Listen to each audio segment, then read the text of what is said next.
السلام علیکم ناظرین، کیسے ہیں آپ سب؟ شداد کی جنت اور اس کا انجام افسانہ نہیں حقیقت۔ شداد کی جنت، شداد کی بنائی کی مصنوعی جنت جس کا ذکر گاہے بگاہے آپ نے سنا ہوگا، مگر ایک بڑی پبلک اس پر کچھ شکوک و شبہات ہیں کہ آیا یہ محض ایک کہانی ہے یا اس میں حقیقت بھی ہے۔ 1984 میں ہونے والی خلائی شٹل کی کارروائیوں کی رپورٹ کے مطابق اس واقعے کے شواہد ملے تو ثابت ہوا کہ شداد کی بنائی گئی مصنوعی جنت کے آثار موجودہ دور کے ملک عمان میں موجود ہیں۔ شداد کی بنائی گئی اس جنت کو قرآن مجید میں ارم ذات العماد کے نام سے تعبیر کیا گیا ہے۔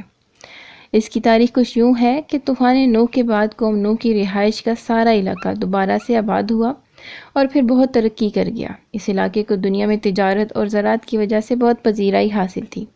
آہستہ آہستہ اس جگہ کے لوگ پھر سے خدا کو بھول کر غفلتوں میں پڑ گئے اور پھر اسی گمراہی کا شکار ہو گئے۔ اسی اثنا میں ان پر نبی عاد کو بھیجا گیا اور ہدایت کی راہ دکھائی گئی۔ شداد نامی شخص کے بارے میں تاریخ کے زیادہ تر حوالہ جات ثابت کرتے ہیں کہ وہ عاد کا بیٹا تھا اور کافی ہوشیار اور تیز تھا۔ اس نے اپنی حکمرانی کی جڑیں مضبوط بنانے کے لیے منصوبہ بنایا اور لوگوں کو اللہ رب العزت کی بنائی گئی جنت سے متنفر کرنے کے لیے اپنی ایک جنت بنانے کا اعلان کیا۔ ناظرین، اس جنت میں بہت اونچے اونچے دیو قامت اور عظیم الشان ستون تعمیر کیے۔ اس نے اپنی اس جنت میں بہت سی عورتوں کا بندوبست کر رکھا تھا تاکہ وہ لوگوں کو کشش دے سکے۔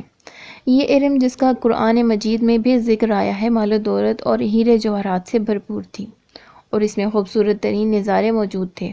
اس کے علاوہ زندگی کا ہر طرح کا آرام تھا۔ کنیزیں اور غلام، ہیرے اور جواہرات، آرام اور سکون، غذیہ، ہر طرح کی وہ آسائش جو جنت کے بارے میں کہی گئی ہے۔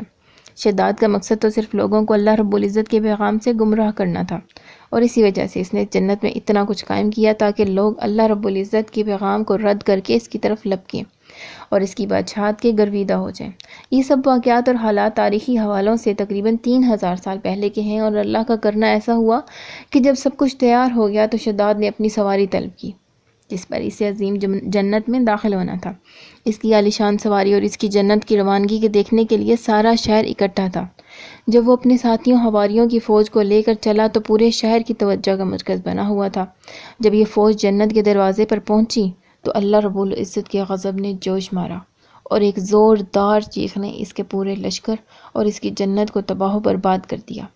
یہ تاریخی واقعہ خلائی تحقیقی اداروں کی تحقیق کی وجہ سے آج ثابت ہے اور ارم ذات العماد کے لفظ سے قرآن مجید میں اس کا ذکر موجود ہے۔